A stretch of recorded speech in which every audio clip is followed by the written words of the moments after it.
pencalonan Anies ini adalah sebuah praktik politik virtue kerelaan dipimpin yang sangat luar biasa. Bang Karni bisa lihat bagaimana traktat itu mengatakan masalah calon wakil presiden diserahkan pada Anies.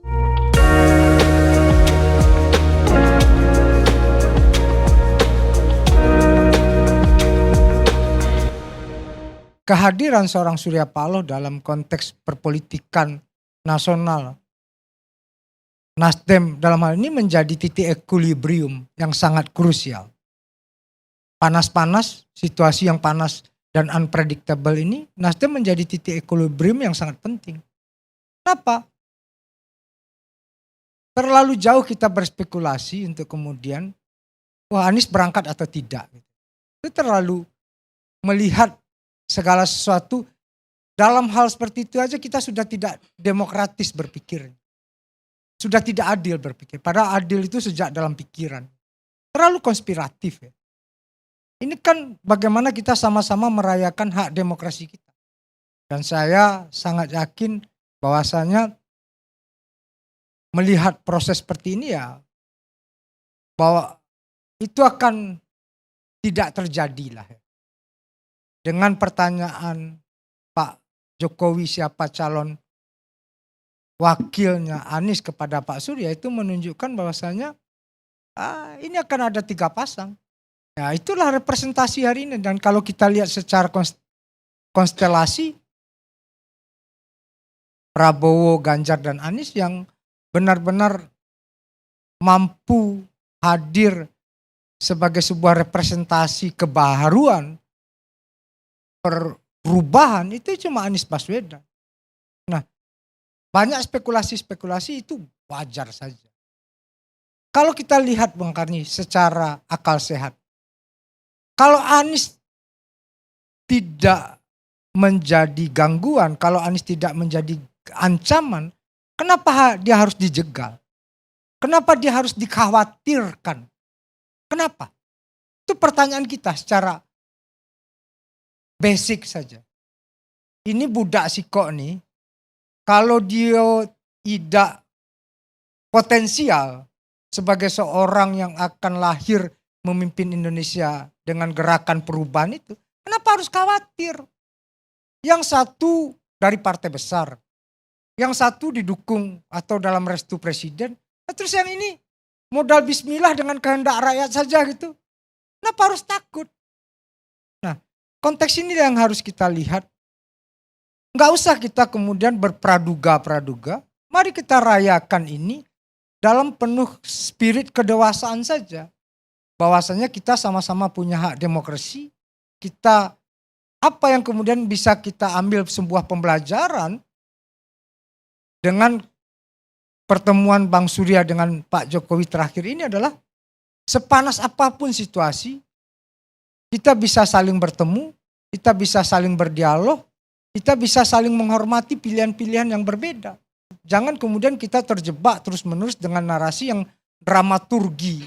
Ini benar-benar ya situasi yang tidak memberikan pembelajaran yang baik kepada satu elit dan elit yang lain, termasuk kepada rakyat. Nah, konteks inilah yang benar-benar kita letakkan. Jangan kemudian kita emosional terus-menerus. Ketemunya tegang-tegangan, baper-baperan gitu. Enggak, jangan. Kita tentu juga harus move on untuk belajar bagaimana proses orang punya aspirasi, orang punya representasi gitu, orang punya sikap politik. Dan saya melihat tentu ini yang terus-menerus kita kembangkan. Sayang kita kalau para kaum cendekiawan kita juga berpikiran dalam frekuensi, dalam perspektif yang kemudian benar-benar konspiratif ya. Tidak kemudian memberikan sebuah standpoint keberpihakan bagaimana merayakan democratic right gitu ya. Secara independen, secara merdeka gitu. Itu yang harus sama-sama kita junjung, Bang Karni. Jadi sekali lagi koalisi perubahan untuk persatuan ini punya traktat bersama untuk kemudian siapa yang menjadi calon wakil presiden ini kita serahkan pada Anies. Bahwasanya ada offering dari Demokrat terhadap Mas Ahaye itu wajar saja. ada offering dari PKS untuk AHER itu wajar saja.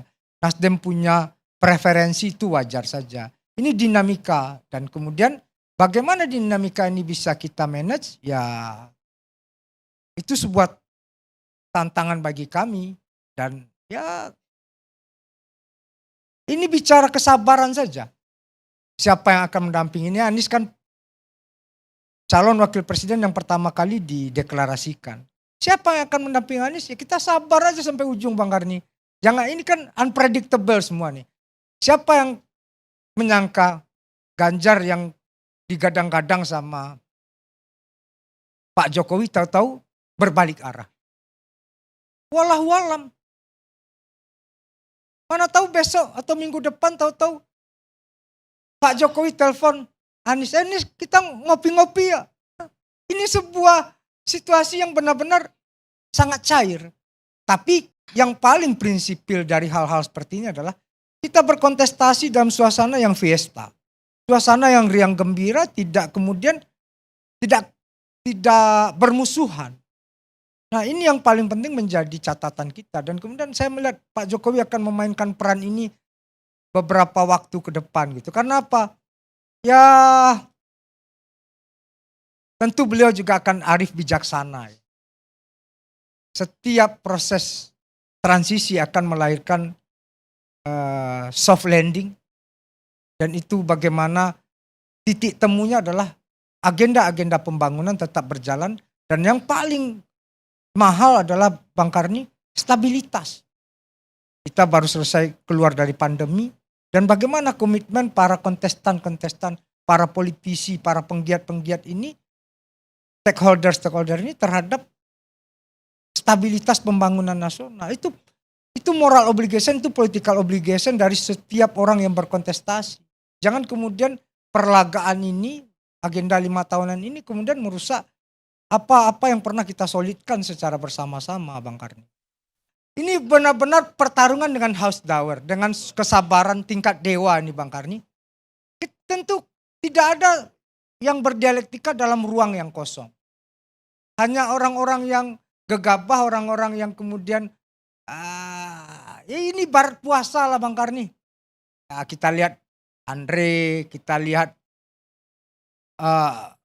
kakak Putra, kan belum juga ada wakilnya, masih saling goda-godaan. Hari ini Andre datang ke Demokrat, mana tahu bisa harapan. Ini kan masih main lirik-lirian, tapi yang di dalam hati kan sudah ada Bang Karni. Tinggal bagaimana ini dipublis sekarang atau tidak. Ya kalau jangan-jangan ini Bang Karni, Anies ini kan kami yakin tuh apa, Anies nih rezeki anak solehnya besar nih, kupingnya agak besar gitu ya. Kalau orang kupingnya agak besar tuh rezekinya agak besar juga gitu. Apa? Ya kita lihat nanti dengan gonjang-ganjing seperti ini, tahu-tahu geruduk-geruduk ada aja partai yang gabung. Kita bisa dialog, ini gimana baiknya. Tentu Bang Karni, pencalonan Anies ini adalah sebuah praktik politik virtue kerelaan dipimpin yang sangat luar biasa. Bang Karni bisa lihat bagaimana traktat itu mengatakan masalah calon wakil presiden diserahkan pada Anies. Itu sebuah praktik politik yang benar-benar menunjukkan sebuah keadaban, kebajikan yang ya bukan hal yang main-main. Cuma karena kemudian ini luput karena dramaturginya terlalu besar ya. Karena memang kudapan kita tuh lebih banyak sinetron, bukan kemudian praktik-praktik baik yang lainnya luput.